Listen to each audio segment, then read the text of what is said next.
শোনো, তোমাদের প্রত্যেকটা ক্লাস কতক্ষণ করে হয় বলো তো? 55 মিনিট। তোমরা যখন কোথাও টিউশনে যাও বা প্রাইভেট পড়ো, তোমার কতক্ষণ সময় লাগে? তোমাদের 2 ঘন্টা পড়ায়, তাই না? তার জন্য তোমাকে কি করতে হয়? একটা পয়সা সেখানে টাকা তোমাদের দিতে হয়। এই যে তোমাদের স্কুলে তোমরা পড়তে আসো, এখানে কি তোমাদের কাছ থেকে কোনো টাকা পয়সা নেওয়া হয়? আরও কি করে সরকার? তোমাদেরকে কি করে? প্রতি মাসে একটা টাকা দেয়, সেটা 3 মাস পর পর তোমরা পাও। এখন ধরো এই ক্লাসে যখন আমি আসি, আমি একটা পাঠ দেওয়ার জন্য তোমাদের কাছে আসি না? তো সেই পাঠটা এখানে যখন একটা টিচার আসতেছে 55 মিনিট, সে কিন্তু একটা সাবজেক্ট কিন্তু, তাই না? বেশি কিন্তু না।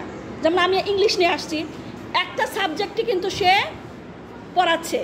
তাহলে সে যে পাঠটুকু সে পড়াচ্ছে, সেটা যদি তোমরা মনোযোগ সহকারে শিক্ষক কি বলল সেটা যদি খুব ভালোভাবে শোনো, বোঝার চেষ্টা করো, শিক্ষকের সাথে তার কাছ থেকে পড়াটা আদায় করে নেওয়ার চেষ্টা করো, তাহলে কি তোমাদের সেই পাঠটানের কোনো সমস্যা থাকবে? 55 মিনিট কি একটা পাঠ মুখস্থ হওয়ার জন্য বা পড়ার জন্য বা বোঝার জন্য যথেষ্ট সময় না? যথেষ্ট সময় না বলো? তাহলে কি তোমরা ক্লাসে মনোযোগ দিয়ে পড়া করতে হবে, তাই না? শিক্ষক যেটা বলে সেটা শুনতে হবে।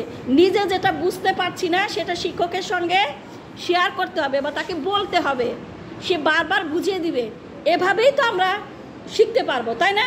কিন্তু ক্লাসে যদি আমরা একে অপরের সঙ্গে দুষ্টামি করি, হ্যাঁ, শিক্ষক অন্যদিকে তাকালে সঙ্গে সঙ্গে আমরা অমনোযোগী হয়ে যাই, তাহলে কি আমরা এই কথাগুলো বা আমরা পাঠটা কি ভালোভাবে শিখতে পারবো? এটা শুধু আমার জন্য না, এটা সব শিক্ষকের জন্য। তো যখন কোনো শিক্ষক আসে, শোনো, যখন কোনো দোকানে তোমরা যাও, তোমরা কোনো কিছু টাকা দিয়ে কিনতে যাও, সেই টাকাটা তোমরা দিলে কিন্তু তোমাকে সেই জিনিসটা দিল না, তাহলে কি সেই জিনিসটা তোমরা ঠকে গেলে না? দোকানদার কিন্তু টাকাটা ঠিকই নিল, কিন্তু তুমি জিনিসটা নিলে না। এতে ঠকাটা কার হলো বলো?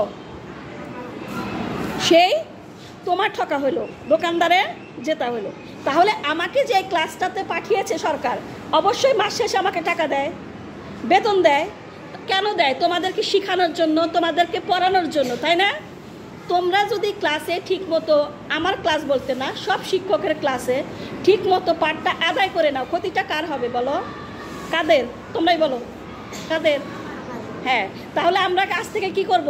সব শিক্ষকের ক্লাসে শিক্ষকের কাছ থেকে আমাদের পাঠটাকে সুন্দর করে আদায় করার চেষ্টা করব কি না? করব। এবং কোথাও যদি কোনো ভুল ভ্রান্তি থেকে থাকে, আমাদের বোঝার অসম্পূর্ণতা থাকে, আমরা বারবার শিক্ষকের সহায়তা নেব কি না? আর শিক্ষক যে পাঠটা আমাদেরকে নির্দেশ দেয় বাড়িতে পড়ার জন্য, সেটাও আমরা শিখে আসবো কি না? তো ঠিক আছে, সবাইকে অনেক